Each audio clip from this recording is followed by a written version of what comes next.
Welcome back to panel one. This is a discussion. Mainly, it will be an interactive discussion. So please feel free to ask a question to our panelists. We have three distinguished speakers. To start with, Professor Salimul Haq.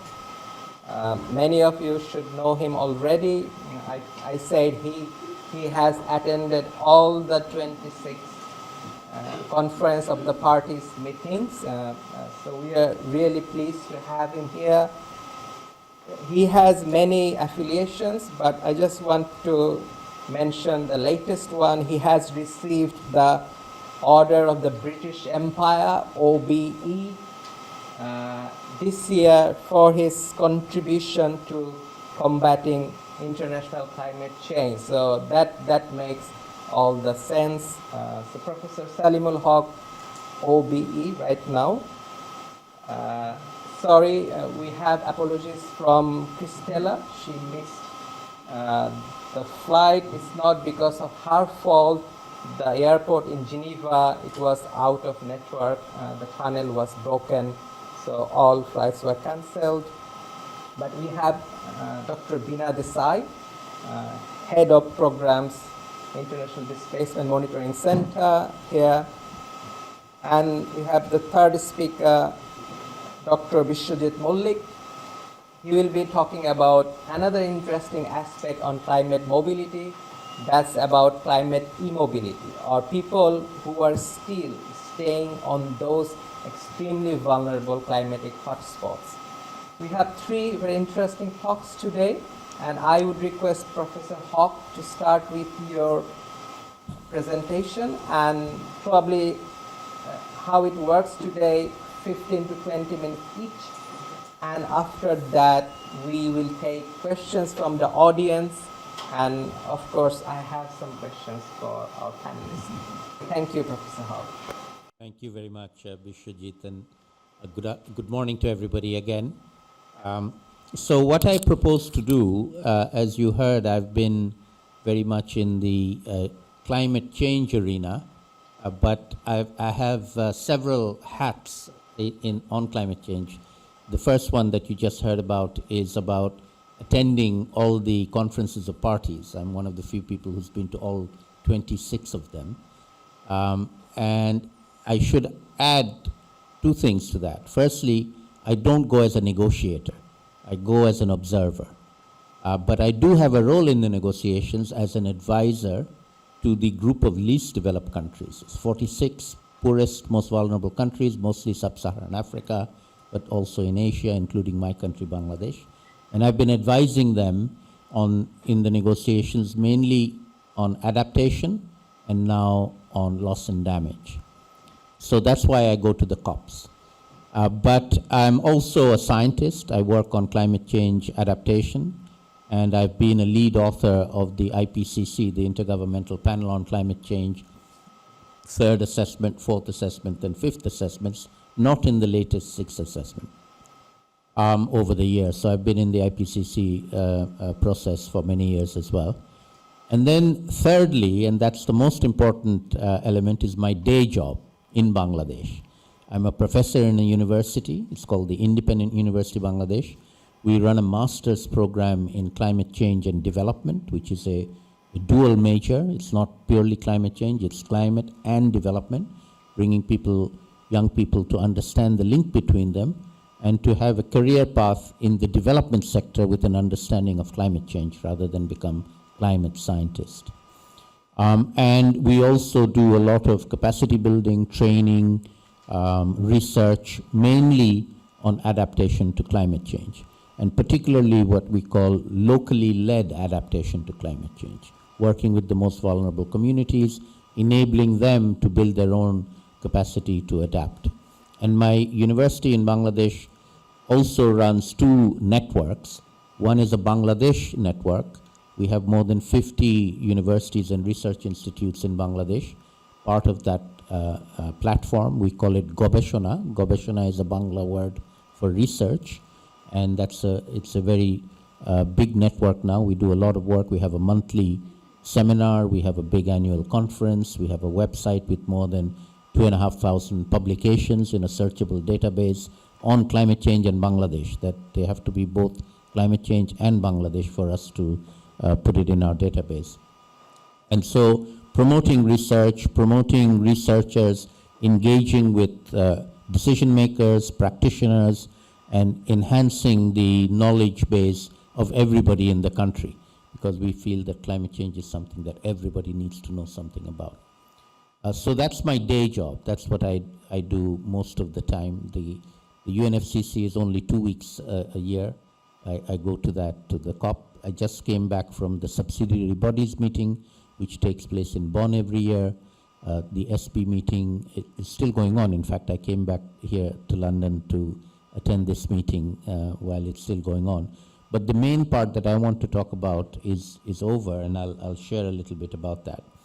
And that is the issue of loss and damage in climate change. So for those of you who don't work on climate change, but work on disasters or on mobility and migration and displacement, I would suggest that it is worthwhile engaging with the climate change debate, and that will require understanding the terminology we use in the climate change arena. So we don't use climate refugees, we don't use climate migration. We talk about loss and damage from the impacts of climate change that then lead to people losing their livelihoods and their assets and being forcibly displaced. So if the forcible displacement can be attributed to human-induced climate change, then that is the arena of loss and damage from climate change in the UNFCCC. All right? Now, the vulnerable developing countries have been pushing to have loss and damage in the negotiations recognized and addressed for many years with not much success until very recently. Atle mentioned the Warsaw International Mechanism that was agreed in COP19 in Warsaw. There was a big breakthrough. They agreed loss and damage was real. We need to do something about it. They set up a committee, the Warsaw International Mechanism on Loss and Damage, with an executive committee, with a work program to elaborate on the different aspects of climate change, loss and damage. There are quite a few elements to it, one of them being displacement, as I mentioned, but others are what are climate impacts. There's a variety of them. There are rapid onset impacts like cyclones and hurricanes and floods. There are slow onset impacts like droughts, sea level rise, very important one. There are economic losses and damages which you can measure. There are non-economic losses and damages which cannot be monetized. You know, loss of life, for example, loss of mental stability, loss of culture, loss of graveyards. You know, there are things that cannot be put in money terms that are extremely important to the people who lose them. And so there's an entire category of non-economic losses and damages which are off the radar. We don't know about them, we don't do much about them, so I would encourage your center to think about developing some research on that, and we'd be very happy to collaborate on it. So that's one arena, defining the different categories of losses and damages and their attribution to climate change. Now, there's been a very important development in the last couple of years where it used to be, and this is, I'll cite the IPCC 6th assessment report. Working Group 1 came out last August, Working Group 2 came out in February, and then Working Group 3 a month later. So all three working groups of the IPCC 6th assessment have now been published. And unlike every single previous IPCC assessment, where the scientists were still saying climate change is going to happen unless we do things, this time they said, too late. Climate change is already happening. We can attribute impacts to climate change. So this Working Group 1 scientists for the first time said, we can attribute, we can tell when a hurricane or a cyclone has become more severe. Not necessarily happened because of climate change, but certainly became more severe because of climate change. And I'll just cite the most recent example that you will have seen in the news. The temperature in Pakistan went up to 51 degrees in the last few weeks, absolutely attributable to human-induced climate change. We have already raised global temperature by 1 degree. They've never had 51 degrees. And that's the limit of the human body. You know, your body cannot survive 50 plus degrees for very long. Right? So we are reaching these thresholds, tipping points, as Atle mentioned. You know, once you're in the tipping point where the body is going to die, that's it. You know, there's no more adaptation. There's no more dealing with it. It is just crossed a threshold. And increasingly, we are now seeing that happening. And then we had working group 2, which is on impacts, adaptation, and vulnerability, reinforcing the message with hundreds of examples of impacts that are already happening. Floods, cyclones, hurricanes, typhoons, heat waves, droughts, sea level rise. The examples are endless. And in all the cases, they are unprecedented. Okay, so we are moved into an era where the past is no longer a predictor of the future. We are in a new era. I call it the era of loss and damage from climate change. And we've just entered it, and we're going to continue in it. Every day, there's going to be impacts of human-induced climate change that we did not have before, that are going to cause losses and damages that we did not have before, that we have to prepare ourselves for and deal with. And in the regime, in the climate change regime, as I mentioned with the Warsaw International Mechanism, that was one good step forward. We agreed that there were 3 aspects of tackling loss and damage. Atle mentioned them already. One is averting, secondly is minimizing, and thirdly is addressing. Now, the averting maps very closely onto reducing temperature. So if we keep temperature below 1.5, then we'll avert a lot of the impacts that would happen at 2 degrees or higher. Minimizing maps very closely to what we call adaptation, preparing ourselves to minimize the impact when the impact happens, being better adapted. And in my country, Bangladesh, we pride ourselves on being very well adapted. We have a very good cyclone warning system, for example, where we brought the death rate from cyclones, used to be in the hundreds of thousands when we got hit by super cyclone. We had a super cyclone 2 years ago. The deaths were in the dozens, less than 100, and there were fishermen who were out at sea who didn't get back to land in time. 3 million people on land, got the warning, went to shelter, survived. That's a huge, the best in the world, early warning and human life-saving system in the world. But a year after that cyclone, it was called Amphan, and it took place in May of 2020. A year later, in May of 2021, I sent some of my researchers with some journalists to go and visit the areas to see what the situation was. And what they found was that tens of thousands of people had not been able to go home. They survived, but their houses didn't survive. Their agricultural land didn't survive. They were either living on the embankments near where they used to live, or many of them had gone into the city to Khulna, which is the nearest town, and many into Dhaka, in the slums of Dhaka. Right? So they are effectively climate displaced people. But we don't know where they are and where they've gone. They've just gone. They're not where they are. And that is a very good illustration, in my view, of what we are talking about when we talk about human-induced climate change caused losses and damages. Okay, so we have prevented human deaths to a large extent, but we have not been able to prevent loss of livelihoods, which has then led to forced displacement. And forced displacement doesn't necessarily happen exactly at the same time. Obviously, the event, the rapid onset event, makes a big difference, but there is a lot of slow displacement as well. And the slow displacement is really the key part of the negotiations that are taking place. Is these are not being addressed. Okay, the humanitarian world does, to some extent, address inadequately the rapid onset events that take place, but again, the extent of the humanitarian response is very largely a function of how much an event is covered by CNN. If you can get on the CNN news, you will get relief. If you can't get on CNN news, the world will not know that you have been affected, and the world will not come to help you. You are on your own. And so millions of people who are suffering impacts of climate-related disasters, whether they're attributable to human-induced climate change or not, are left to their own devices. They are having to pay the price themselves. The question for us is, how can we help them? Right? They are the ones who are suffering. They are paying the cost themselves.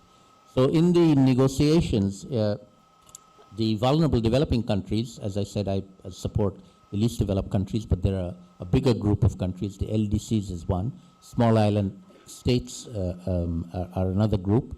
The continent of Africa is another group. And there are a number of vulnerable countries in Latin America called ILAC. So there are 4 negotiating blocks in the UNFCCC that are vulnerable groups, and the 4 groups come together, we work together, and we also take our messages and advocacy through the bigger developing country group, which is called G77 in China, which is actually 136 countries, all the developing countries together.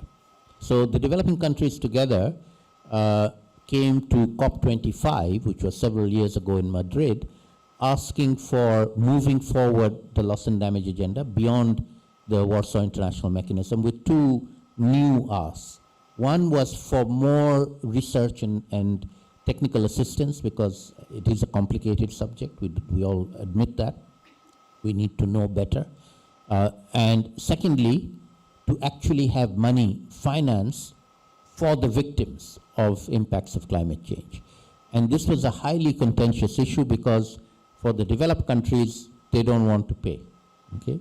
In fact, the words liability and compensation are not allowed. They're taboo. They have been tabooed. So loss and damage is actually a euphemism for liability and compensation, because we cannot use the words liability and compensation.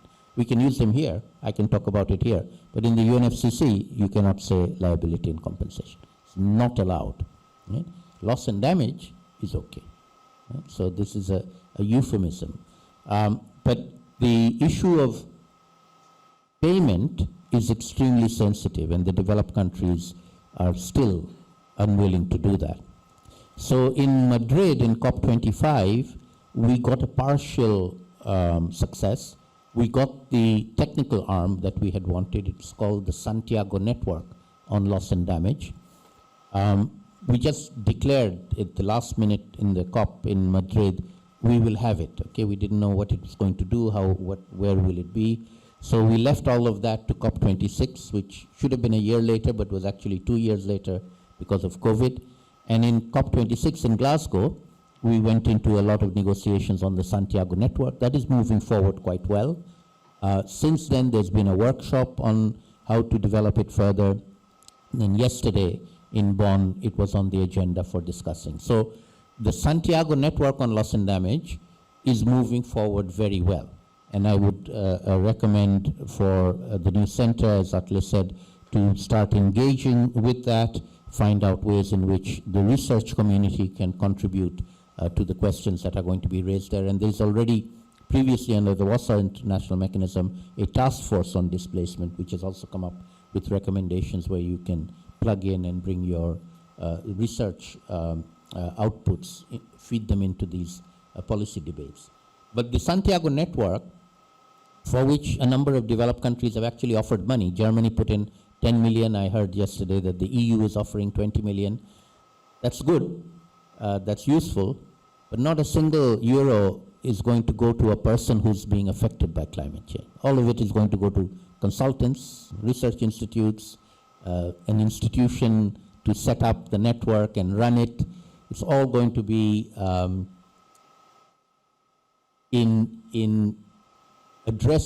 trying to address the problem without addressing it. Okay?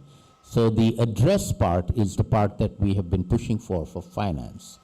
So when we came, and we didn't get it in Madrid, right? So when we came to Glasgow a few months ago, the vulnerable developing countries came very well prepared. We came with a very, very strong demand by all the developing countries to have what we call the Glasgow Facility for Financing Loss and Damage. All right? This was text that was proposed by the G77 in China.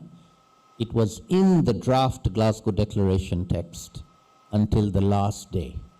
So the COP is supposed to, it's a 2-week-long event. It's supposed to start on one Monday and then finish on Friday the second week. On Friday evening, it was still in the text, but then the COP presidency said, you know, we haven't finished everything, so we'll take another day, another 24 hours. We come back tomorrow, and we'll finalize everything. So when we came back the following day, the text had changed. It had, instead of being the Glasgow Facility for Finance for Loss and Damage, it was changed to the Glasgow Dialogue for Finance for Loss and Damage.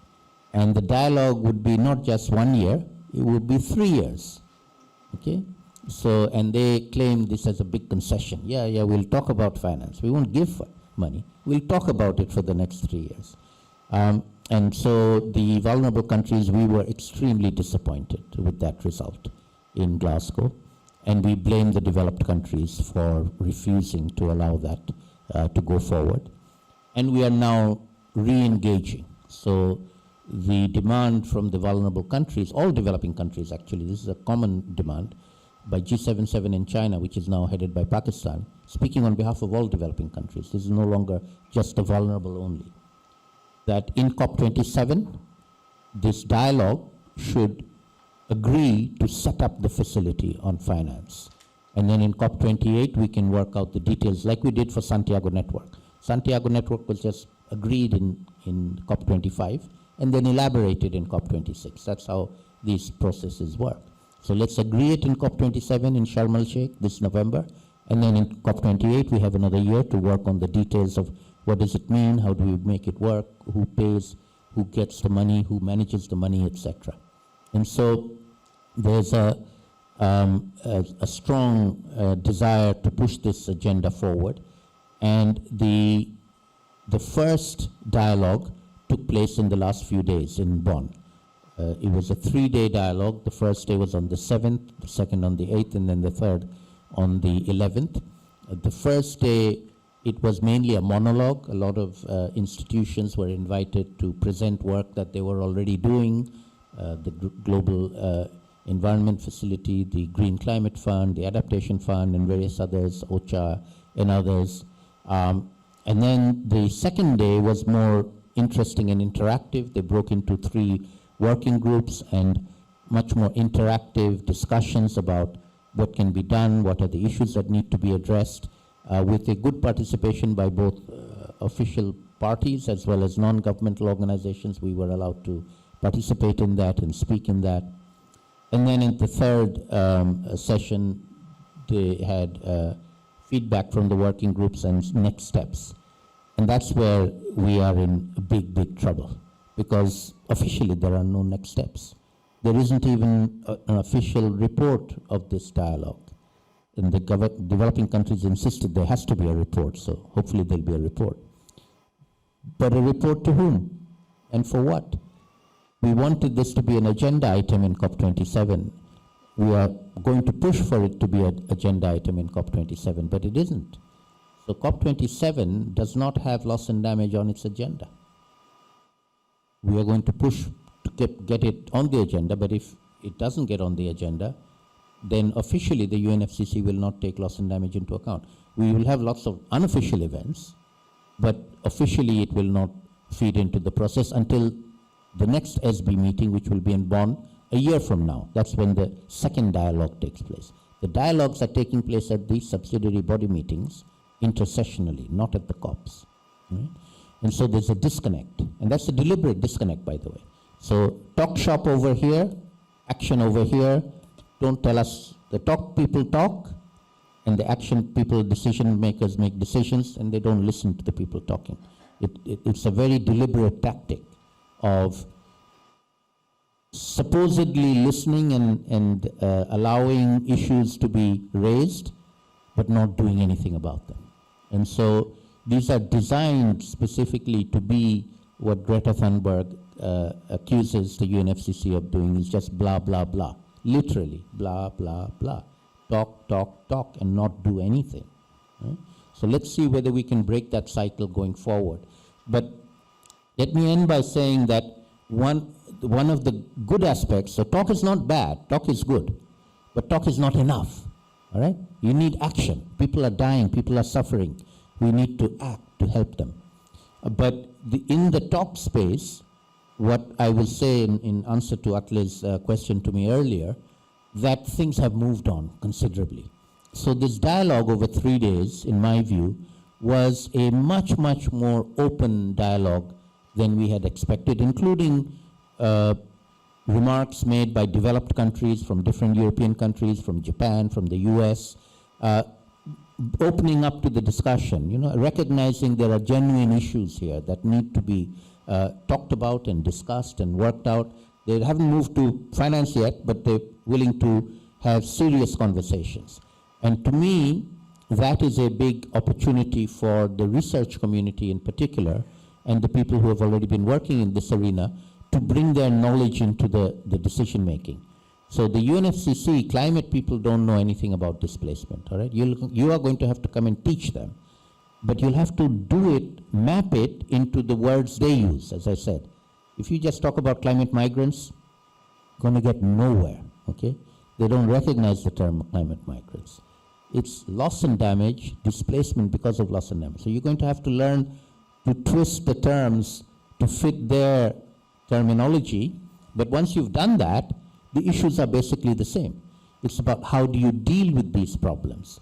And so let me end by making an appeal to the broader research community and the center, the hub that's being set up here at UCL, that this is a very, very good time. We are just at the beginning of teasing out this issue of displacement because of human-induced climate change. It's not going to go away. It's going to get bigger and bigger and bigger. And if you think we have problems with refugees today, you don't know anything. The problems of tomorrow with climate refugees is going to be 10 times bigger. And unless we start thinking about dealing with that and informing the decision makers about ways that need to be done to take it forward, whether they listen to us is a different issue, but at least we need to be coming to them with ways forward that some of them may listen to and move forward with. So let me stop there. I'm happy to take questions later on if there are any. Thank you, guys.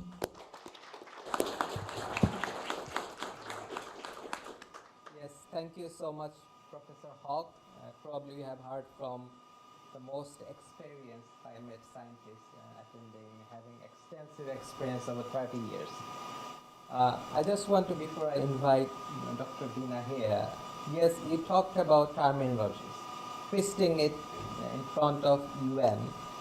Don't bring climate migration rather than forced displacement or climate displaced people. Yes, I mean the UN is, to me, I'm not that experienced. It's been 10, 12 years I'm working in this DRR field.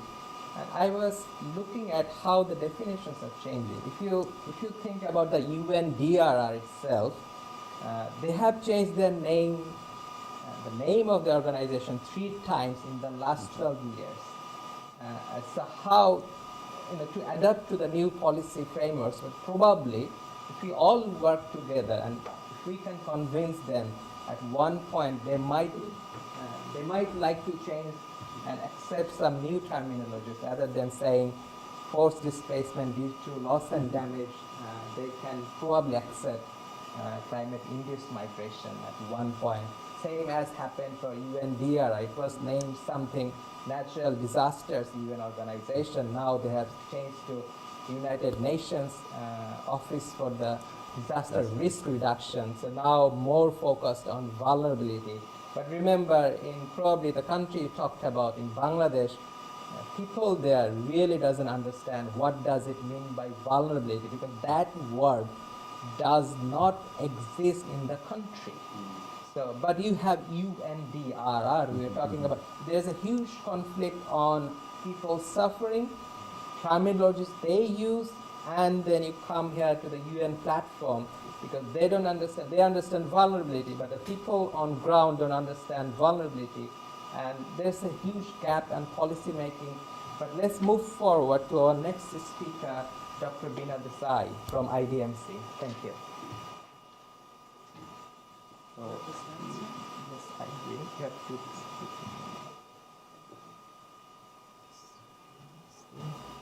So maybe, can you hear me? Does this work? No? So it's a bit, yeah. Is Yes, it this? yeah. Is the mic? Yes. Maybe I turned it around. No, it's not on. No, no, the mic is this one. This This one. Can you talk now? Yep. Does it work? Yes, it has to be very, Closer. Right. yes, very. So while Faye kindly pulls up the slides, it's not working. Yes, sure. You all figured it out really nicely, and I can't seem to make it work. It's Like this? Yes. But I don't want to be punching over. I might just. Go? You can hear me? Yeah. Ah, that's beautiful. Okay, no, but while you pull up the slides, thanks a lot for that. Just might have to admit I was scribbling away because I'm going to improvise a bit. Not only is Christelle, my colleague, not here, was supposed to be on the panel, but also I was then actually preparing to be here today to help inaugurate the center, the research hub, earlier, and had prepared just a few notes to talk about the relevance of it. But still, I think we'll get there because everything we've heard before already leads me straight. Thanks a lot. Thank you. Straight to what I anyway wanted to really focus on a little bit, and maybe taking you up on your challenge base that you posed to us. Do we really need more research? Do we need more data? Do we need more evidence?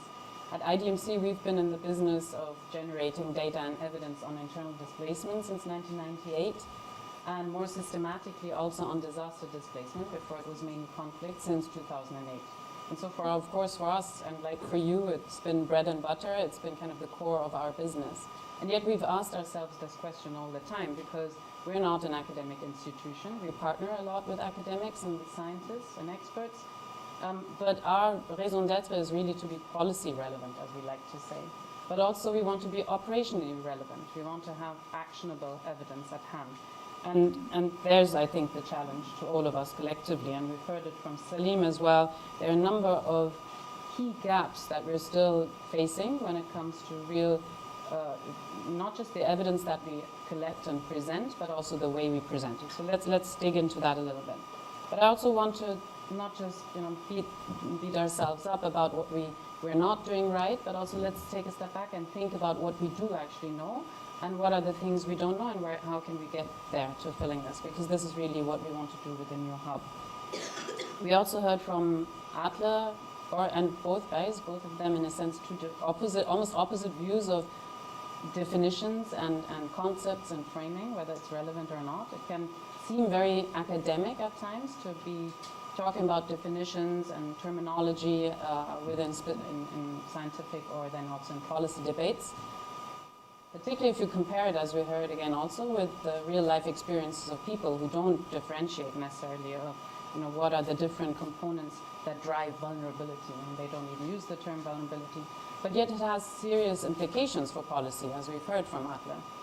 You frame or you term a process, a phenomenon, or even a person in a certain way, and that has direct implications for what access they have to support, what protection they have, we heard about that, but also whether they're even seen in policy discussions or not, at the national level importantly, but also at regional and global levels.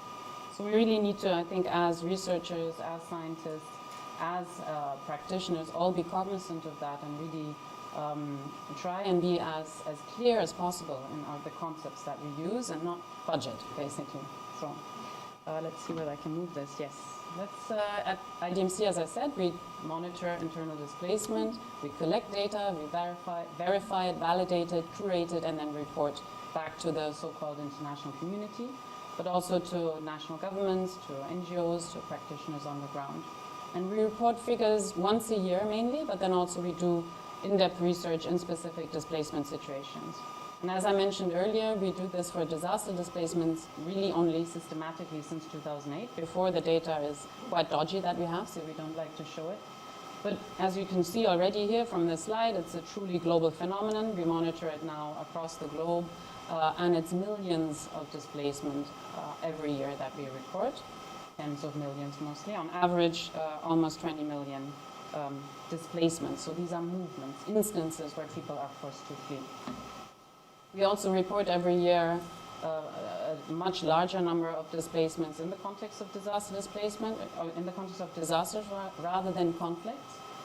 Again, this has been consistently since we started collecting the data, and yet disaster displacement as a phenomenon doesn't get the same traction still in a number of policy discussions, or even though that has changed as we heard over time recently, but also in media.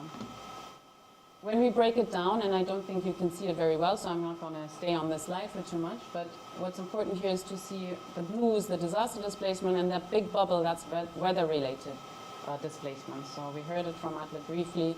It's really the vast majority is in the context of weather-related disasters, which have the potential to be impacted and shaped and changed by climate change, but not all of them are, but some already are indeed. Geographically speaking, probably no news to some of you working in the area of disaster risk. It's all in absolute numbers concentrated in the Asia-Pacific region, but also high numbers in Africa and Latin America. But in relative terms, and I'll get to that a little bit later when I talk about risk, there's a different story behind these bigger numbers, of course. And I just wanted to quickly show you this slide, because this is the numbers of people living in displacement at the end of the year, which we report on every year.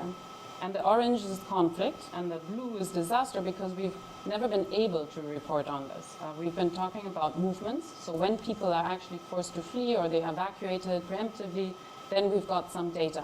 But right after the event, a few days after, definitely a few weeks or months after, there's no data available. Very few countries report on what happens to people after a disaster event. Very few organizations collect this information systematically. And this is not just the numbers, this is obviously also about who it is, what situation are they in. So it's a critical gap that we started slowly filling for the past 3 years now by using some of the data where, for some specific situations where this is being reported, where there is some information or media reports, and using proxy data, using housing destruction as a proxy for displacement, for example. But this is, of course, extremely conservative, extremely limited, so a huge gap there. And yet, when we see these are the same figures there now for last year, for 2021, so the number of people living in displacement at the end of the year, we see it's a global phenomenon again. It's happening everywhere. And this is where I would just like to pause a bit. It's kind of, in terms of just even the numbers, we're still grappling with some of the basics. We still don't know, as I said, where are people after an event? We still don't know how long are they displaced for, in what situations are they displaced in.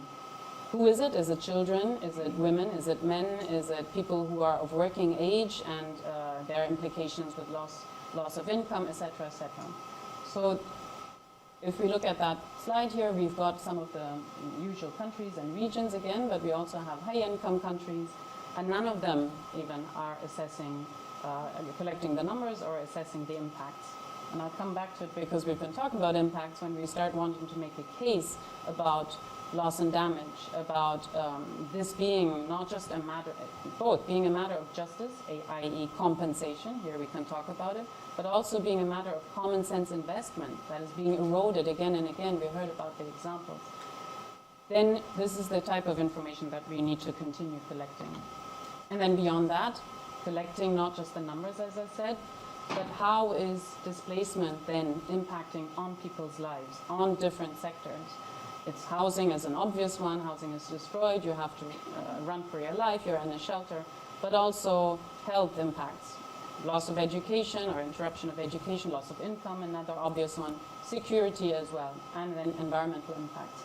And then again, the impacts on people who are displaced, but also those who are receiving them, in a sense, the hosts. And as we will hear later, so I'm not going to talk about that, those that are staying behind for many reasons, because they can't move or they don't want to, and they have land to tend to or elderly family members that they have to take care of.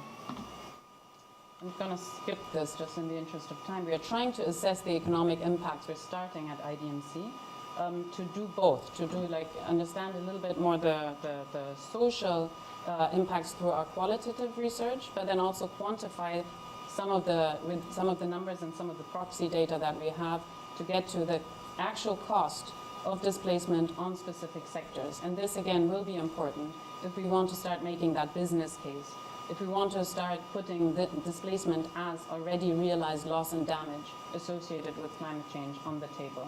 And this will become more and more important in the future to have this kind of information at hand. I don't know who said it, I think it was Salim, but maybe it was Atla. We need to start speaking also the language of those who are negotiating. And some of it, particularly when we talk about financing, will also have to be about the economic impacts, the actual direct and indirect costs. And we're far from actually being able to assess them. These are just first attempts. And then moving kind of into also linking it again to what you were discussing, Salim, into what the future holds. We're talking a lot about what happened in the past and past events, and we're trying to start to attribute those to climate change, and that's great. And it's for the first time now scientists at the Potsdam Institute for Climate Impacts have started to not just attribute climate change or extreme events to climate change, but actual displacement events now. They've taken that one step further. They haven't published it yet, but they're in the process, and it's extremely exciting because we are now being able to really, as you said, make that clear link, and we have the evidence. And that's where the hiding behind dialogue is still possible, but it won't be possible in the long term. I don't think so. And it won't be possible particularly if we look at disaster displacement risk. So we've started modeling using industry-based, insurance industry-based and global disaster risk models and open source models to try and assess the risk of displacement in the context of disasters. With current hazard scenarios, with current vulnerability and exposure data, but also building in climate scenarios. And this is really where this is in a sense, current risk, already old risk, because this doesn't actually include climate change scenarios yet, or the so-called shared socioeconomic pathways data, so the projections as to how development will play out across the regions. But we see, and now I want to remind you of the absolute numbers breakdown, the regional breakdown of disaster displacement, which was concentrated in the Asia-Pacific region. We have a lot of bubbles still there, but we see big bubbles in the small island states. Of course, so in relative terms, relative to population, there's huge displacement risk in these countries and regions. But also some of the countries of my fellow, like the ones of my fellow panelists, Bangladesh, low income, high displacement risk, even in relative terms, even though the population is really high, population numbers. But it just means that the risk is extreme. And I mentioned climate change impacts and attribution. We're starting to be able to attribute climate change, but also we're starting to be able to unpack a little bit what role does climate change play and what role do these shared socioeconomic pathways play? How much does vulnerability and exposure play a role? But there's still a huge gap there because most of the climate science is focused on hazard, and there's one part of the IPCC report is all about the climate science, and then when you look at the impacts part, there's still a lot of climate science in there, and it's about impacts of the actual climatic event on then how it plays out as a disaster, but not really the socioeconomic impacts. And within the models, if you dig into them, there's very little information actually on vulnerability and on exposure. So maybe there's GDP as one proxy, one indicator, or education attainment maybe, but then rarely so. And there's exposure, of course, as physical exposure, so buildings, infrastructure, etc., but not exposure in terms of people's exposure through their livelihoods, for example. Very little information is being fed into existing models on that. And this is where we really need to advance on the modeling side. And this is where I believe researchers like yourselves, I assume most of you are social scientists, but even if not, that social scientists have a huge role to play because understanding vulnerability, we will not be able to do that via just proxies and quantitative science. We have to go and understand what is happening on the ground, and we have to even frame those research questions, coming back to Bais, to your point in the very beginning, from the perspective of the people who are affected, who are in these situations. We have to really redefine vulnerability, otherwise these models will still just be projections of what is happening in terms of GDP, basically. That's mostly what it is. So this is really hard to see, I think, so I'm not going to dig into that, but you liked that slide from Christelle's original presentation, so I kept it in. But we're just trying to unpack a little bit, what do we mean by displacement in the slow onset context? Because it's true, that's where we have very little data. So the numbers that I showed before, most of it is sudden onset, some of it is in the context of drought, but we're still very bad at really deciphering what is happening when sea levels rise and then there's a storm coming. How much of that impact then and of the displacement is not just due to the heavy rains and the wind, but it's actually due to the fact that the sea level was higher in the first place, and how can, and does it even make sense to really unpack that, or do we need to understand what it means in terms of that being a trigger and the way that people then get displaced having an impact on how they experience displacement and therefore what type of support they need, but also what type of preventive measures would really make sense. We heard about maladaptation before. Rather than investing in physical infrastructure to protect coastal regions that are actually, in the long term, if we look at the models, unprotectable, then we need to rethink, but also rethink beyond just resettling everyone without consideration of what that again has in terms of the impact on all of those dimensions I mentioned earlier. And I know now that the second panel will actually be looking at this, so I'm going to not dig into it. Ilan, I look forward to hearing more about the compound risks that are being driven now by converging drivers. So we looked at it last year in our global report, where we saw that really the vast majority, I think it was 95%, is it? Yeah. Of conflict displacement that we record occurred in countries that were considered by one of the many indexes that look at countries' vulnerability and capacity to address climate change impacts, are occurring in those with high risk on that index. So we have, and we see that in the numbers also that we collate and in the analysis that we do, more and more situations where people are either already displaced by conflict and then affected by a disaster, or the other way around, or they are actually being displaced and moving because of a convergence of these drivers. So I want to end on just, in a sense, thinking again about what we've been hearing already and what we've been discussing so far, because I do think there's, I don't know from which domain it came, whether it was from women speaking up or black people speaking up in the US, but there's the saying, nothing about us without us. And in the displacement community, that seems to be still unknown, and I think this is really where we want to head. We want to move beyond, some of those sensationalist headlines that we also see that are attached to then some of the reports on displacement risk in the future of in the context of climate change. We want to move beyond shortcuts and really dig into what has happened, into the dynamics of people's decision making, because ultimately that's what happens. Where people's choices are broad, they usually make pretty good decisions. Where they get really reduced to a limit, or they have no choice anymore, displacement happens, and this is what we need to, this is of course something we need to address.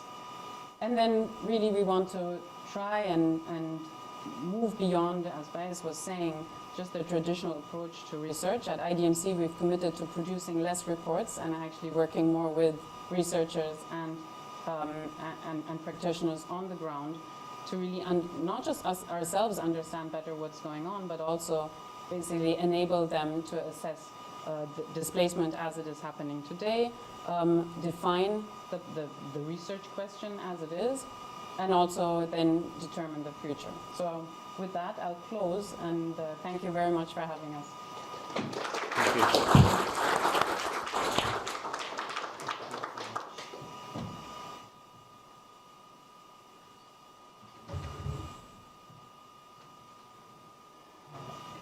Thank you so much, Bina. We heard about proxy data gap, how to incorporate exposure and vulnerability in all those modelings that's missing. And of course, I take your idea of assessing direct and indirect loss and damage assessment.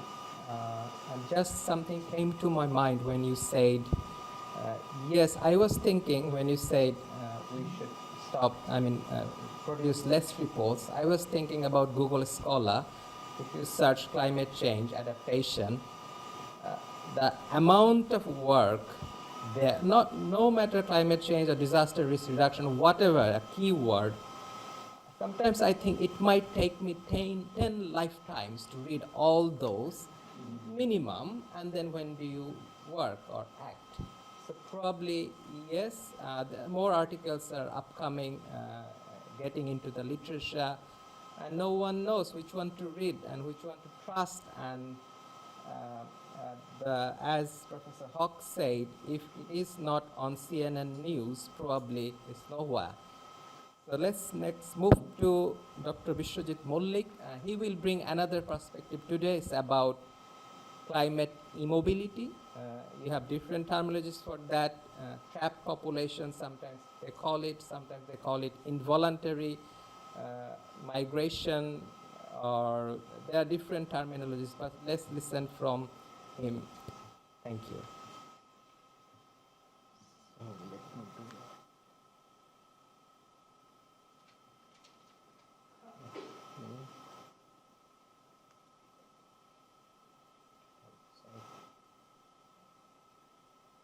Yes, sure. I think it's that way. Fingers. Yeah, it's very small. You need. Thank you. Okay. You can put it here, maybe. This is better. It's really difficult.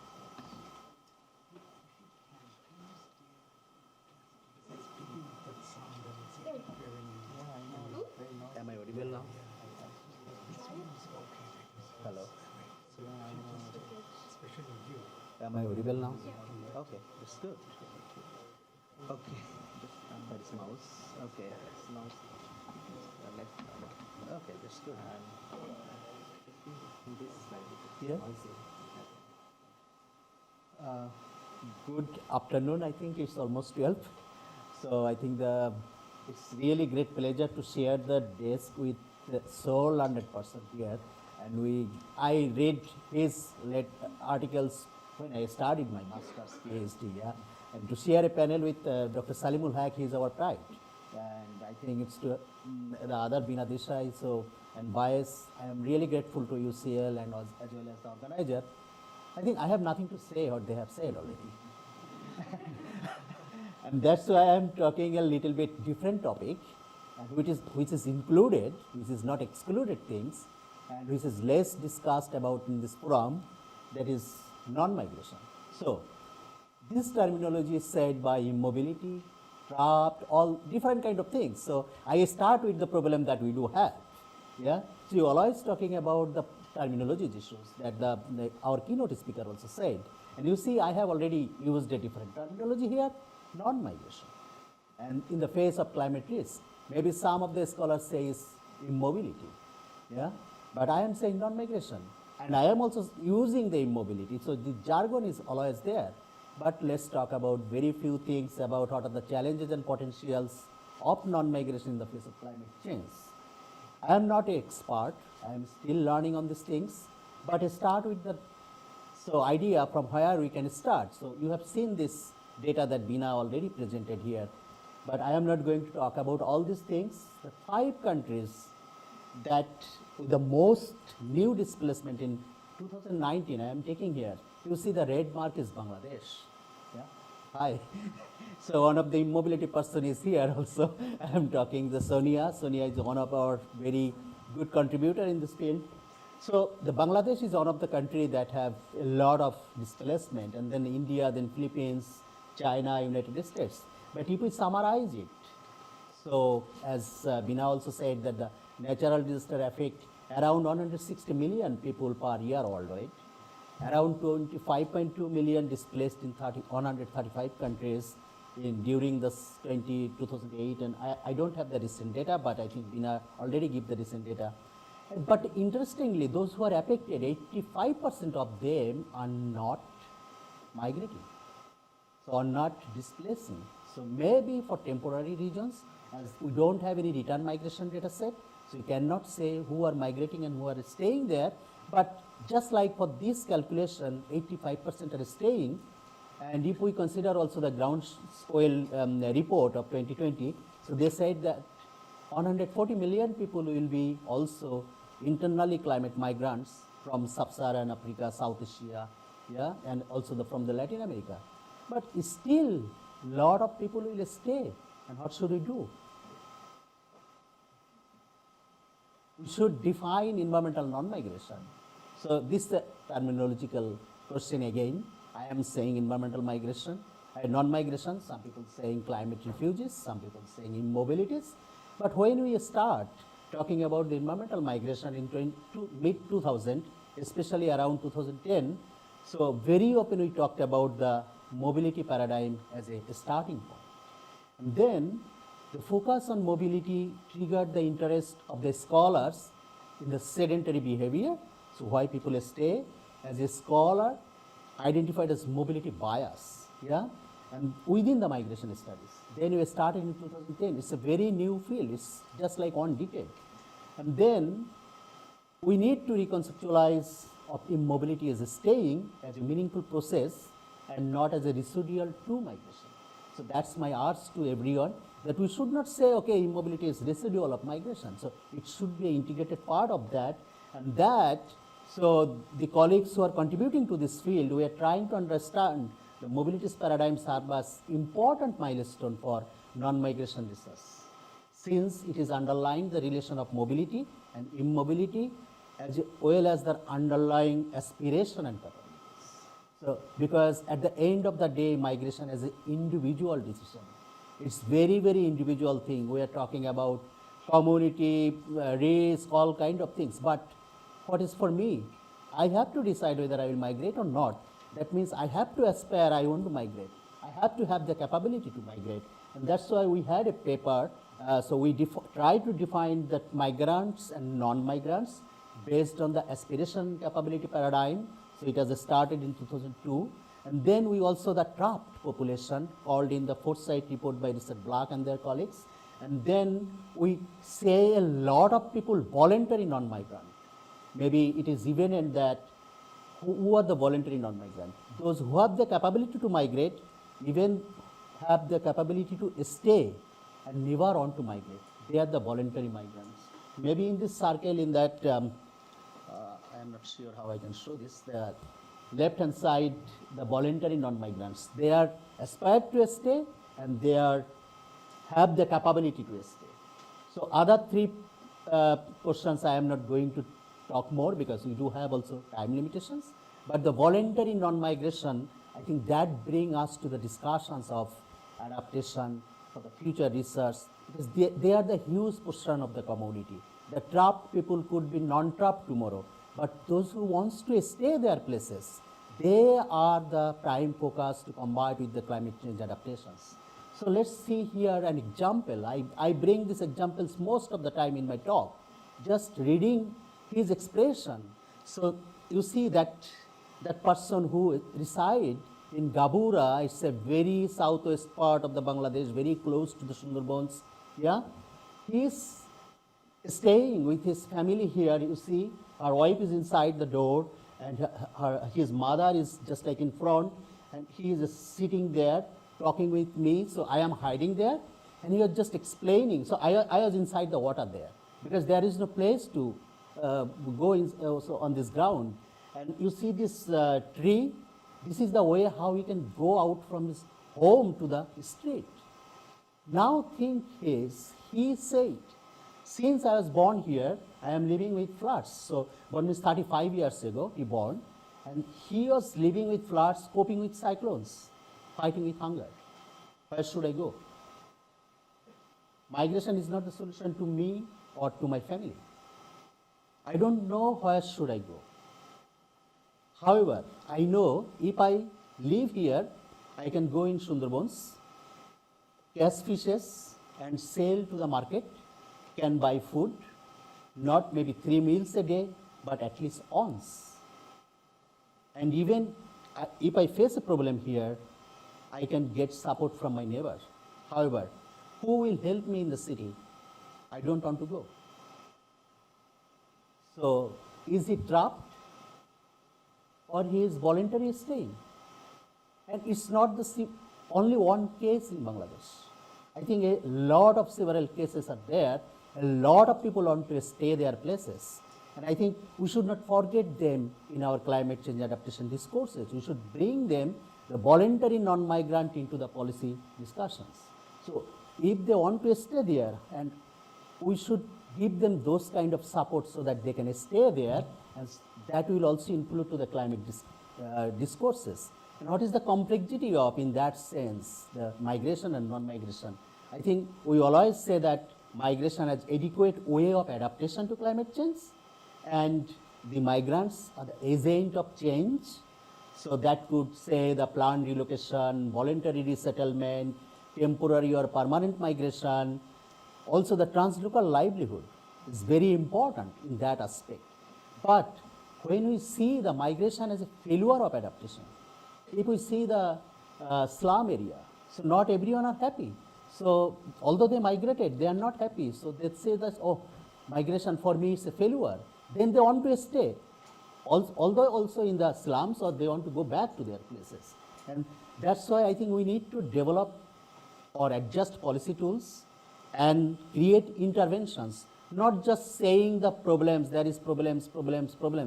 We need to find out solutions to help them. I think we researchers are always bringing the problems to the scientific community, and the policymakers have no clue about the problem to solve. So we need some action research interventions that can give us hope, or that people who want to stay, or those who want to migrate, to bringing their resilience to combat with the climate risk. Yeah? And we should talk about also the reduction pathways to reduce the vulnerability to the natural hazards or all other climate change issues, so that they can stay at their own places. And where we can start? We can start thinking about the individual level to consider the aspiration and capability of the individual people. Okay, as a researcher, maybe we can do that, but the policymakers, they cannot do that. So they need to change the scale of the consideration. They need to talk about the community, what type of community is there, what type of aspiration, what type of capabilities they has. Yeah? So they need to start from the community level, then it goes to the national level. So we need to scale up from the different level, from the individual level. But the challenges are, I think it has already been said several times today, the main challenges are, as we see, that climate change displacement is increasing, that IDMC has been producing, reporting all the time, so the number is increasing. So that's why a very too simplistic method is not a solution. And even we can say that if we don't understand the reality of the society, first of all the culture of the society, it's really difficult to make a solution for the community. So we need to go to the field, we need to understand them, we need to involve action-oriented research to solve their problems, not just like say, okay, Bangladesh, too many people are displaced, give them money. They can construct embankment and stay them together. But it will not make a solution for them, I say, even for the African countries. So those who are researching, those who are making the policies, they should also need to learn the story of the people like Rokun Mondol, whom I present here. So how they feel like about the life, what is the situation they are facing, not like just saying, okay, you need infrastructure there, you need embankment there, you need digital communication there. So it's not bring the solution for the community, I should say. And again, on the other way around, if we talk about the refugee issues, so close the borders and other more rigid infrastructure may lead further problems, as well as the human rights violations. So it's a global problem. We need some local solutions. And what could be the local solution? Maybe we can start with the reducing livelihood vulnerability to climate change, climate risk, by introducing the institutional infrastructure development at the local level. And then we need some bilateral and international regional cooperations. Just like I think we talked about the COP a lot of time, the newer declarations of refugees and migrants, all these kind of things we need to include in our local level policy planning. And then also the adaptation research and the planning policy should consider the existing normality of mobility, that we say the translocal livelihood. So people in the coastal Bangladesh or in the coastal communities all over the world, so the internal migration is really, really important so that their family or dependent can stay their places. So they just go for 6 months to work in the city, earn a lot, send it to their dependents so that they can buy their food there, they can stay their own places. So I think the translocality of the livelihood is important to understand the mobility and immobility dynamics for us, and that should be included into the research agenda. And also the identity of the place commitment of the people, I think that is really, really important. Their rootedness, why those people are staying this kind of a race through their generations. It's not new event. It's not new to their life. So their grandfather, their old grandfather, all are living in these places. So what is their rootedness? What is their commitment to these places is really, really important. So with that, I would go some proposals maybe that could be a start from this center with the collaboration with Bibino, with different NGOs or different research agencies, different scientific agencies who are working on that. Maybe we can start saying new slogan like non-migration as adaptation or staying as adaptation, not always promoting that climate, so migration as adaptation. Maybe in the face of future climate change, we could say those who are staying, we should promote also their staying mobility. So say stay non-migration as adaptation opportunity for them, because 85% people who are not included in this political debate, start with their livelihood first. Maybe we can ask the question, most of the people are natural resource based economy there. So the farming could be the, so empowering the farming opportunities or for the young generations, even make it more sustainable for their livelihood choices there. What type of education they need, so role of education into their livelihood, how we can pay the, we can reduce the gap of payment. So people work in the city earn a lot who work in the rural communities. So maybe we can think about also in that type of questions. Then we can also think about the place commitment that I said earlier, also the how they can commit to their places where they are living and bring more productions, so earning more economic opportunities, keeping more sustainable livelihood. That type of questions we can ask. We can ask their intergenerational motivations, why they are staying despite all these kind of challenges in their life. We can also think about their ownership, land ownership, asset, their culture, their ethnicity, and also the main question, I think, the rurality. People want to go to the city.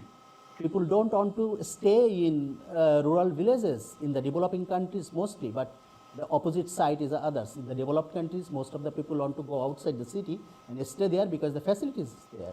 But in Bangladesh or in Benin or in other coastal countries, so rural people want to go to the city. So we think also need to focus on the rurality item of their aspiration and the motivations, why people want to go to the city. What kind of housing infrastructure can keep them at their rural area? What type of employment opportunity can keep them to their areas? And I have a lot of daughters that is needed to be filled up by us all together, not me alone or so individual institutions. So let's join hands together, and I am really grateful to this opportunity to give me talk about the non-migration as adaptations for the future. Thanks a lot. Thank you.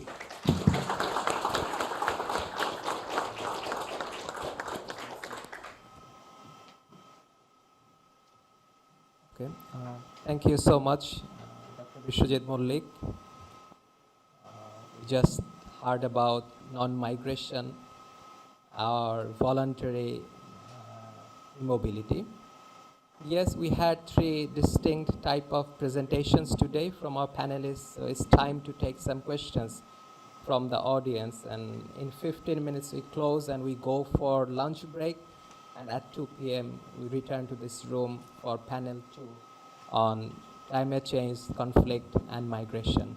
Yes, if you have any questions for our panelists, please raise your hand. I can see 2 hands. I see first Maureen, Lisa, and yes, there's another one. Okay, so we go to you first. We take 3 questions first, then Maureen, and then Lisa. Yeah, thank you for the opportunity. Thank you for the explanations. I'm Dita Mutiara Nabela, master student at Environment and Sustainable Development, University College London. So the first question is for Salimul Haq.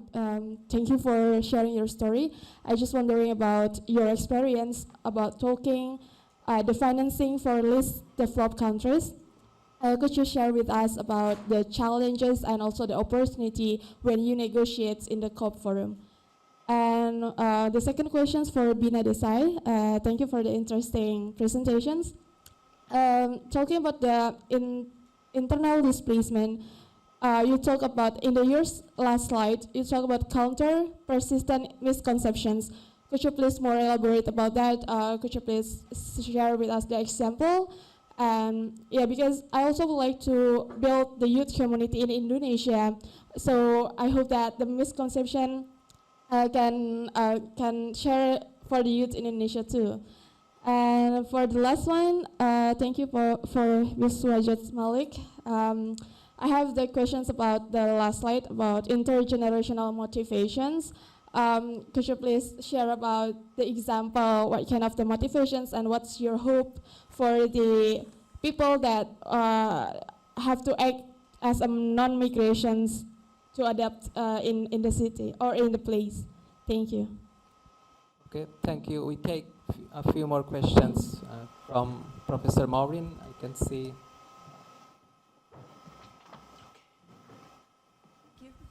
Thank you. Sorry.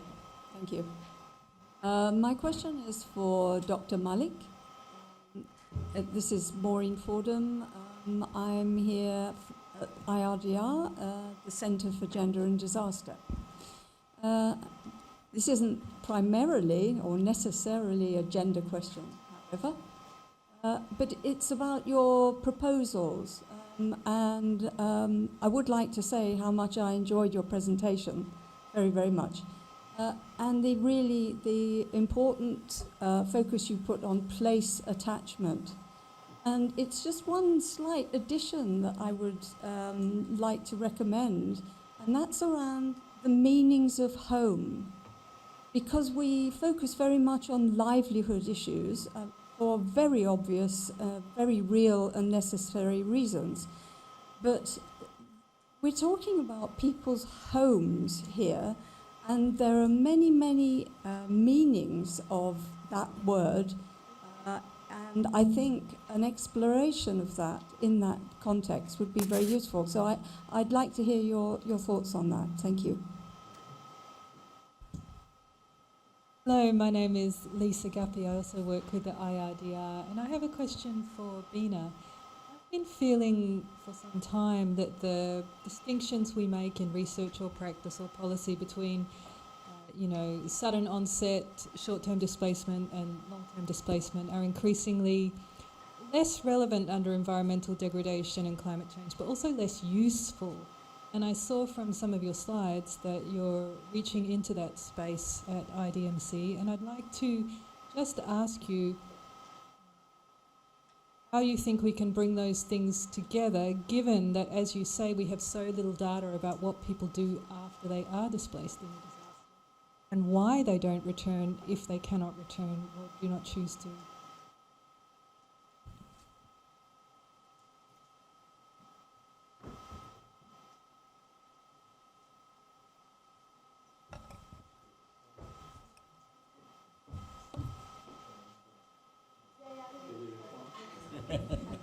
Thank you. So on the question of finance, for those of you who follow the UN Framework Convention discussions, in the Paris Agreement, the developed countries had promised to provide $100 billion a year to the developing world to tackle climate change through mitigation, which is reducing greenhouse gas emissions, and adaptation, which is preparing to deal with the impacts of climate change. They promised to do this from 2020 onwards on an annual basis. So every year, $100 billion. But 2020 came and went, and they didn't deliver the money. In 2021 came and went, and they didn't deliver the money. And in Glasgow, they acknowledged and they said sorry for not delivering the money, but we will now try to deliver the money. So there's one question about the 100 billion. And there's also questions about how much is actually getting delivered, because that's not clear at all. They claim that they've delivered in the order of 80 billion, but Oxfam did an analysis of that 80 billion, and they only found 20 billion was really truly a new climate finance. The other 60 was just double counting aid that they were giving anyway. So there are questions of definition there as well. What is climate finance and how is it different from development finance? The added element, particularly from the perspective of the least developed countries, was the proportion of funds going for mitigation versus adaptation. The vulnerable developing countries had always demanded it should be half and half. So half can go for mitigation, the other half should go for adaptation. But in practice, only 20% of whatever they gave, whatever figure you take, went for adaptation, and 80% went for mitigation. And that, again, in Glasgow, the developed countries acknowledged that was not right, and that they needed to do better on adaptation. So one of the pledges that the developed countries made in Paris, one pledge was we will go to 100 billion a year within the next few years. And the second one, we will double the funding for adaptation. So from 20%, it will go up to 40%. And I must say that that is now being taken quite seriously. So the developed countries who are providing funding are looking at substantially adding to the adaptation funds. But there's a separate issue with respect to the effectiveness of the funds that have been used. And one of the interesting findings of IPCC Working Group 2's second assessment report, Working Group 2 report, was that they looked at the effectiveness of adaptation funds that had been spent, projects that had been done. And they found two very interesting things. Firstly, not all of them were particularly effective. In fact, quite a large number of them were not effective. And some of them were not only not effective, they made things worse. What we now call, they were maladaptive. Instead of helping adaptation, they made it worse. And so there is a question not just of money, or quantity, there's a question of quality as well, of what is being funded and how effective it is.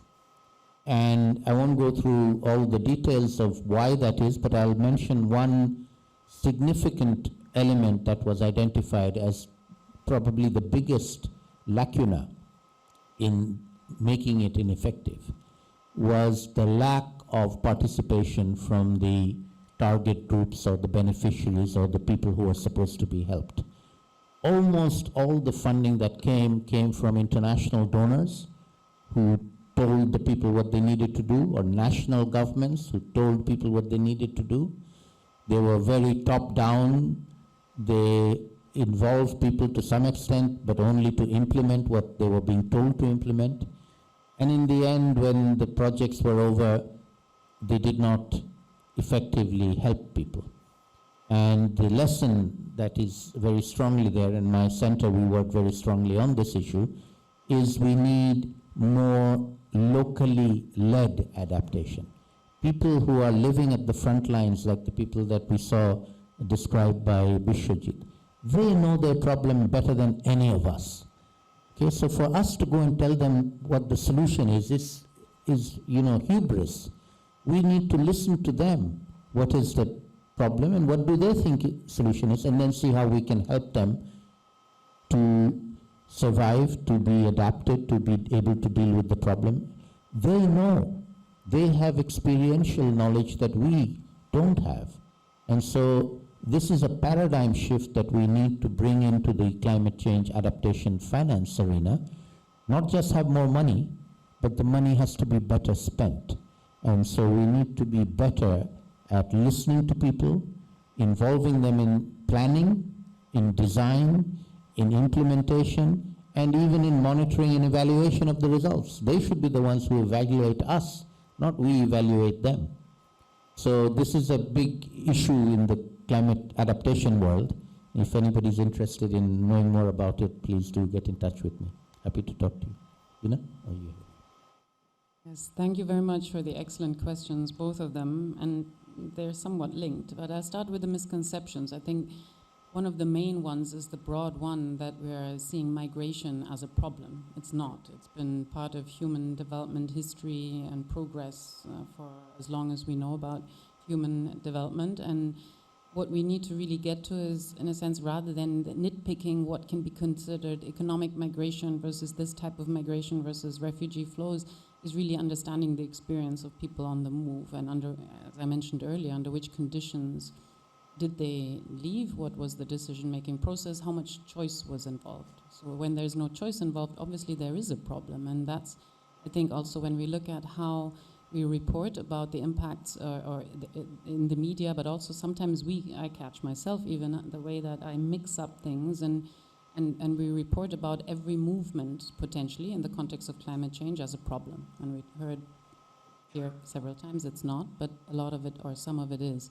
So there's one. And then the other is really this, particularly in the media, and I think in the UK as much as in mainland Europe, this image of future climate refugees all arriving in Europe. They're not going to arrive in Europe. They're actually mainly already within their countries. Internal displacement is the majority, but also within their regions for clear reasons of practicality. Distance as a factor, but language, cultural affinity, etc., etc. And that's not going to change that much. But what is going to change is the scale potentially, and it has policy implications whether we're afraid of people arriving in our countries, because it's then turning into exclusive immigration policies, into policies that we've seen developed over the past decade or more, of actually investing in preventing migration rather than reducing the risk of displacement. And there are completely different implications linked to these types of investments, and we're wasting money trying to prevent people from coming to Europe, whereas actually most of them potentially don't want to. And then another misconception that it's short-term. Displacement after a flood is short-term. Is a very common misconception, or after storms or earthquakes, just reconstruct the house and then people can move back. Very often that's not the case. Reconstruction is slow, but also people arriving in a new place, and particularly with children who then start going to school there, and as it is not short-term in many instances, once they start settling, we know how it is. I mean, many of us here, or you here based in London, you're not from here, and you come here maybe to study for a year or two, and then you decide to stay. And the same happens there. But also others would like to go back but cannot. There's the fact of irreversibility in some instances of, we heard about uninhabitability before, where you've got such destruction from sudden or slow onset events that people cannot return. Or infrastructure is damaged to an extent that they cannot return. Social capital has eroded. People have been displaced to several places. Communities have been broken up, so they cannot, in a sense, find sense in moving back. So there's a lot of things to unpack there, as we also heard from Malik and Salim. And I think that brings me to the sudden slow onset question. Again, when we record the numbers, we are trying to be as accurate as possible, so we try to distinguish, but yet, we're trying to also see where is one impacting on the other. And I think it's really important to understand what that means, in a sense, to still distinguish and not just put it all in one box, because there are certain different weightings to what drives displacement in these different contexts. So in a slow onset context, we heard from Salim that it is still a huge gap in terms of the negotiations, because our understanding is limited. It's harder to record. It's over longer time periods. The complexity of factors makes people drives people's decision making around this, and yet there's so many points where we can intervene and where we can support, where they themselves show agency and actually find ways of either staying or moving to a location of their choice rather than having to flee, which is not often the case when there's an earthquake. You just run. So there are important distinctions still there with implications, again, for policy and operations. And I also think, because we heard earlier, that slow onset events, as they call it under the UNFCCC, but environmental degradation, climate change impacts that then result in drought and the impacts that has on livelihoods and people's lives more generally is still a neglected crisis. It really has severe social and economic implications that don't necessarily hit the headlines and therefore don't receive the kind of attention. But also humanitarian actors are not actually in that space, that may be a good thing, actually, but it's often therefore also neglected within development investments and development planning and development processes. So the risk of slow onset change, environmental change, is not factored into the development of an education system, for example, in a particular country, whereas it should be, because it's clear that there are going to be communities coming in from certain regions that are going to become, in a sense, uninhabitable in the future, and they will arrive in other regions of the country, and the national education system, health system, infrastructure, basic services, everything will have to prepare for that. And that's where we need the evidence to go in, and not just think about crisis modeling maybe. We need to think about opportunity modeling, and I know that you've been trying to do this in Bangladesh, investing into cities, areas where people can arrive rather than them having no choice but to then flee, and then flee to the capital, Dhaka, or to other high-risk areas that are already overstretched in terms of their capacities. So, stop there. Go on and on. Okay, Dr. Malik, very quickly. We can wrap up. Okay. I think that's a very nice question and nice feedback from you. I think the intergenerational perspective and also the sense of home or meaning of home, I think it's one kind, so same way. So why my grandfather lives here, what I can learn from him, and that helps me to cope with the situation, what I am facing today. Maybe just like consider the case of 1970 cyclone, Bula cyclone in Bangladesh. So it caused 300,000 people died in just like one night. But a lot of people is still living there. When the people know that this is a very vulnerable place, a lot of our relatives died in this place, why they live there? So they learn from their grandparents, their older generations or previous generations, how to cope with that kind of situation. And that Professor Salimul also mentioned that we made a lot of progress to reduce the fatalities in this kind of sudden onset hazard. So 300,000 in 1970. Then 1991 we had a big cyclone also, Gorky, that 130. And then in 2020 we had less than 100. So last in 50 years we made a lot of progress. That means it has given us from our previous generation some knowledge transfer. Through different generation we learned also. Not only the early warning make it difference. There are also other mechanisms, there are other knowledge, the indigenous knowledge.